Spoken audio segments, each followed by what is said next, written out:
Hi, my name is Melinda Gallant, and I want to welcome you to the first show of Cape Conversations. That's right, we're going to have a conversation all around the Cape. We're going to talk to a lot of neat people. We're going to see some very interesting places, and maybe, just maybe, we'll all learn something and have some fun at the same time. So come along with me, Cape Conversations. We'll have some fun.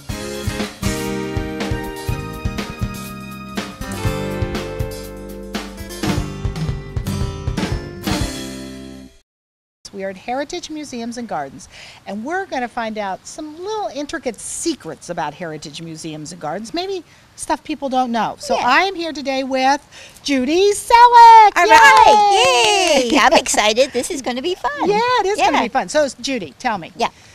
I know you are the queen of Heritage Museums and Gardens, although there are other people who claim the fame, but you are the true queen. How long have you worked at Heritage? Oh my gosh, I really think I'm going on 29 years. I got here May 2nd, 1982.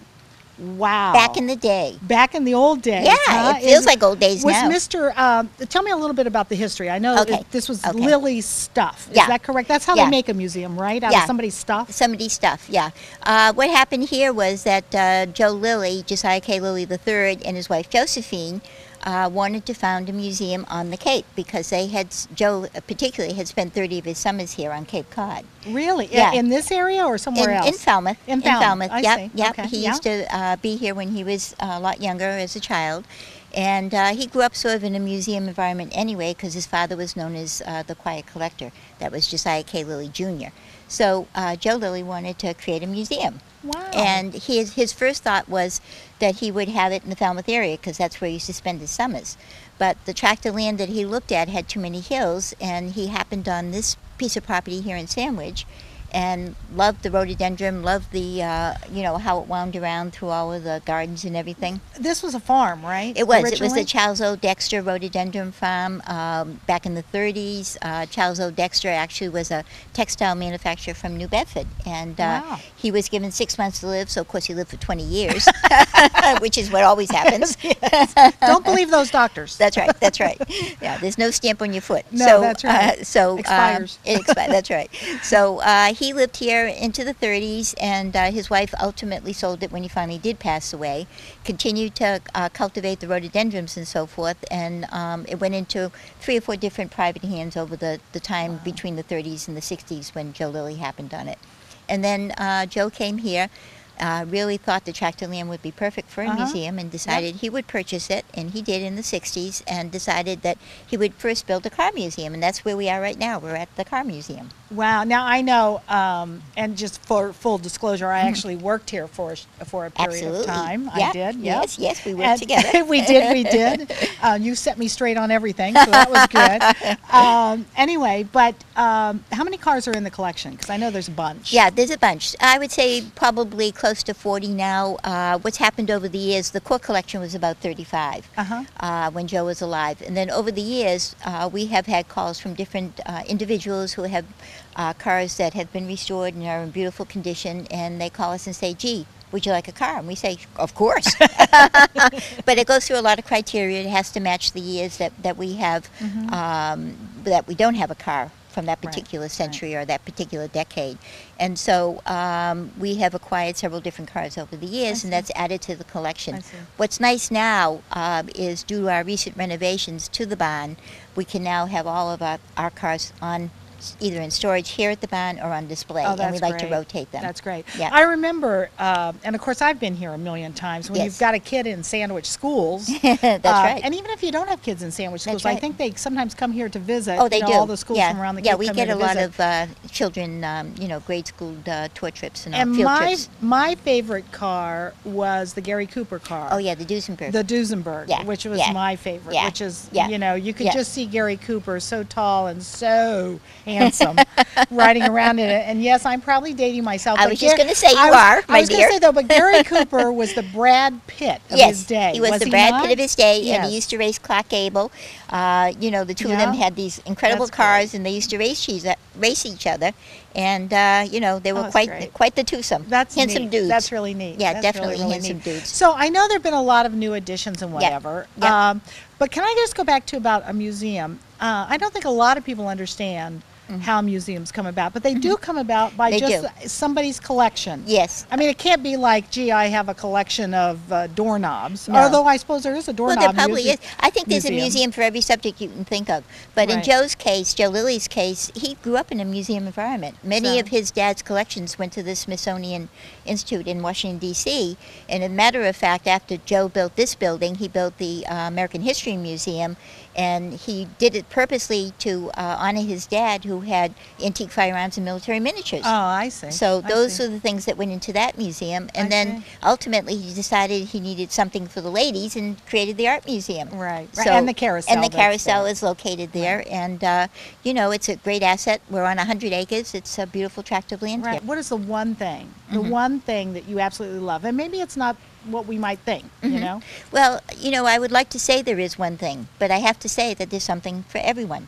But if you were here, if it was me, just you. it would be the gardens, because I'm an avid gardener, Uh-huh. and I love the fact that this year the gardens are more spectacular. The renovations and the things that we've put in, the hidden hall, the Flume fountain, and even this patio, have contributed to the overall look of the place and has created a really beautiful scenario that any gardener, you know, not just myself, would love to come and check out. Thank you so much, Oh, my you're dear, quite dear, dear welcome. friend. I You're love you. welcome. Love you Thank too. you. All Thank right. you. Bye-bye. Steve Dolan, how the heck are you? I am absolutely wonderful. Good, good. As I began with Judy, I had to disclose the fact that I actually worked here for a period of time. Yes, and you it was fun and interesting and challenging. And Mhm. the grounds have never looked better Thank you. ever. They are absolutely gorgeous. So I want to talk about, though, the place that I find so zen-like and so relaxing, and a place you just want to go and sit and just wash away the world, and that is the Flume. Tell me about the Flume. Well, the Flume Fountain is one of our features that when we built Foundations for the Future, it's one of them. Right. And it is a 220-foot long runnel, as Right. in designed by some of the mills. It's designed after some of the mills in New England. I see. And so you have a 220-foot long runnel. Water goes out and drops down 24 feet into a reflecting pool. That's about 45 by 65-foot oval. That's about 2 feet deep. It was designed by... And this summer, nobody jumped in it when it was so hot, did they? No, we didn't. We didn't Okay. have anyone taking a stroll. No in it. streaking No, or any of that through it? no, Okay, no well, that's good. diving Okay. board No, off but there. okay, all It right. would Just be want to double for check. Okay. an abrupt And that would be not allowed. stop. No, not allowed. Not Okay, allowed all at right. all. Okay. So, but it was designed by Steve Stimson Associates, Yeah. landscape architects down in Falmouth. Very innovative guy. It's a great design. It really is. How does the water funnel back? Or is it funneled back? It is. It's all recirculated water. It pulls. The pond has about 35,000 gallons in it. Wow. And it is That's kind a big of... hot tub. Yes, it is. Yes, it is. In the summertime, it It'd would be a get big hot. hot tub. But we use recirculated water. It pulls from the center of the pool, Uh-huh. and then it's pumped right back up. And it's actually the runnel, which is the square channel that you see. There are two channels in there, and it's a little bit of an optical illusion because the runnel, the 220 feet, is Right, which starts up here, right? starts right Yeah, up at the ticket yeah, office yeah. and goes 220 feet. It's Yeah. perfectly flat, absolutely perfectly flat. So what they designed is there is pipes that go inside the runnel, and you have about 22 diffusers, which are little round discs that let water come up. So it appears that the water is going in from one end and coming out the other. But it's not. But it's not. Oh It's my gosh! It's an optical illusion. Oh my gosh, that's So cool. what That's it very is cool. is if it's perfectly flat, you know that water can't, it's got to go down Yeah, hills. it's called puddling, I think. It's pedaling. Puddling. It's puddling. Puddling, So yeah. it has a little, down at the end where it dumps out, it's a little bit lower. in terms of a dam. I see. But yeah, it's really it's a lot of fun. Now, is that I know at the end of our little stone wall we're sitting on, there's a little fountain here too. Yeah. That's another water feature. How many water features now are in the gardens in Heritage? We have 4. We have one behind the administration. Really? Oh, nice. And we have another one, a water bubble inside I need to come the over maze. more often. Yes. And then we have the natural one, which is Upper Shawm Pond. Well, there you go. There you so, go. Yeah, yeah. yeah. And they fixed the dam down there, so you don't have to worry about losing it now. Yeah, right? because that could be quite a water feature for the center of town if that Yes, ever broke. Would be. That Right. would have been. That would have been for sure. So what are your other duties? I mean, I know there are beautiful flowers here, and I know you kind of oversee everything. And where do your workers come from? We have a great crew that has been with me for a very long time. Down from they come up from New Bedford every day. Yeah. And As I remember, they're mostly Portuguese-speaking Portuguese guys, yeah, Yeah. and tremendous work ethic, and Oh, yeah. Yeah. great Yeah. group of guys that aren't afraid to use a shovel and a rake. Well, and that needs to be done to keep this place so gorgeous. Oh, I mean, yeah. it is absolutely beautiful. Did you have any? I mean, obviously, I know landscape architects do a lot of the planning, but did you get to maybe do some of your creativity in any of this at all, or a little bit of it? Or? Little bits here and there, Yeah. and The Steve input. Dolan touches, as we the like to call them. Yeah, hopefully they're green and not brown. Yeah, yeah. But yeah, absolutely. You know. Oh, that's great. Yeah, it's Good. been a lot of fun, and to see all these projects like all come together, it's really been very, very rewarding. And everything that you look at, from the nice stonework that Yeah. different landscapers have done, to the architecture, to the ideas, it's really a melding of many different ideas and bringing together many different people with talents. And I think people should, I know I work here, but they should come down and really enjoy it, because it really is. It's Well, a jewel. It really is. I can't. I mean, from when I worked here, which was, sheesh, what, 4 or 5 years ago Right. now, this place has been bolted into the millennium. I mean, it has been thrust into a whole new age. I mean, it's a different museum than when I was here. It's definitely. I mean, it was always beautiful.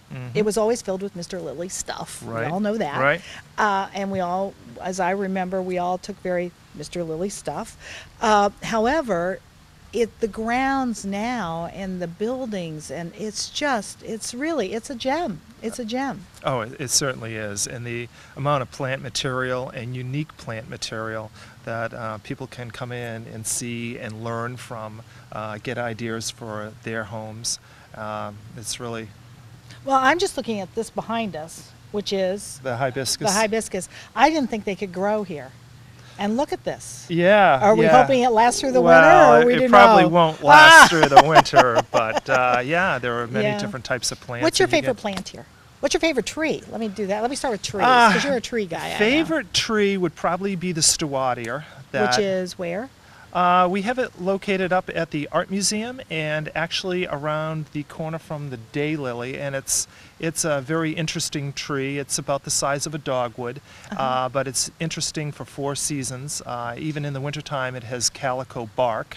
Really? And yeah, the I Latin remember that. would be pseudo-camellia, like a camellia tree, but it's not a camellia, but it's false camellia, and it's a beautiful white flower that's probably maybe 4 or 5 inches across, 5 white petals, and a Wow. very yellow, almost yolk type center.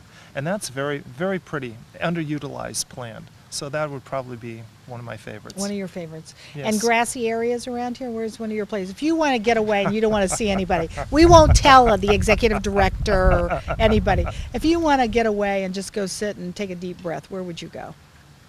Oh, there are so many places. There really are. As far as the lawns and stuff like that, probably our parade field is Just to go up, sit by that flagpole and... flagpole, or even down by the pool now, the Flume fountain at the end where it dumps out. Yeah. I mean, you kind of, with the sound of the water falling, you can kind of get yourself lost, and you can be in a reflective state Yeah. thinking. So Yeah. I think that's probably one of the prettiest places. Excellent, excellent. And how do you say good morning to your Portuguese guys? Bom dia? Bom dia. Bom dia. Como estás? Como estás? Good morning, All how right. are you? That's Sure. it.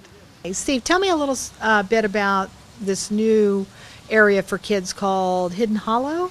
Hidden Hollow. Hidden Hollow is it's a kind of a kettle hole created by the glacier that's about 2 acres in land area, and it's for kids, but it's actually for everyone. There is you walk down a winding path down into the hollow itself, and they have a lot of different educational stations there, as well as, for example, we have some marimbas down there, which are wooden xylophones, and they're Made out of, I mean, they're wooden. Obviously, they're made out of wood. Wood. Duh. But they're marimbas, so they are, like the things you find in Jamaica or someplace like that. yeah, they're not really like steel drums, but Yeah. they're wooden. It's the They little make things you plunk on, right? yeah, you have Make your little hammers, and Yeah. you make Oh, cool. Yeah. kids can drive their Are there parents things crazy. to climb on and that kind of thing too? Yeah, we have actually what's still being built right now from the kids up at Upper Cape Tech is a treehouse, kind of a treehouse Really? fort. Like a Peter Pan tree house, that yeah, kind of thing? Wow. Yeah, and That'd be fun. Oh, they're doing an absolute fantastic job on that, and neat. hopefully we can get it done if the weather holds this fall. Yeah. Yeah. So it'll be ready for next spring. And tell me, who else had something to do with that? Did any other landscapers, or I mean, There- I know that Steve Stimson had a lot to do with this. What? Anybody else? Yeah, we have Julie Meservey, who is a landscape architect up from Vermont, and she did some of the plant layout. We also had local landscaper Bob Hoxie, who's given us an awful lot of help, a Right, lot of great. installation of some of the hardscape there. Right. And his wife Arlene works here, right? Yes, yes, she does. Well, I think perhaps he had a little nudge there. Honey, guess what you're going to do for us? A little donation. Yes. Yes. Yeah. That's great. That's great. So, but like I say, and there is a lot to see down there. There's also a lot of carvings. One of the stations has a bunch of carved mushrooms that kids can sit on, and they're in a circle, as in the shape of a fairy ring. And a fairy neat. ring are mushrooms that come up in a circular Right, pattern, right. like in a lawn you'll see after possibly a rain. So Right.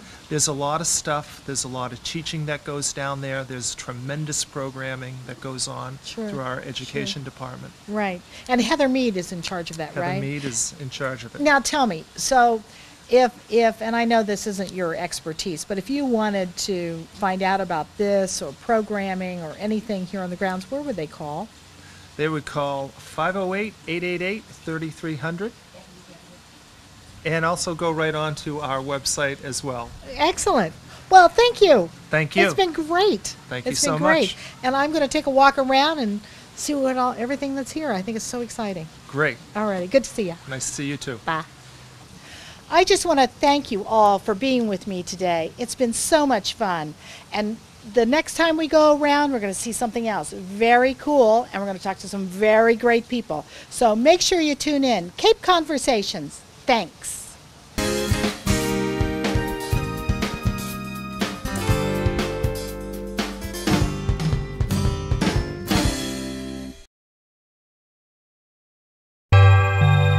Thank you.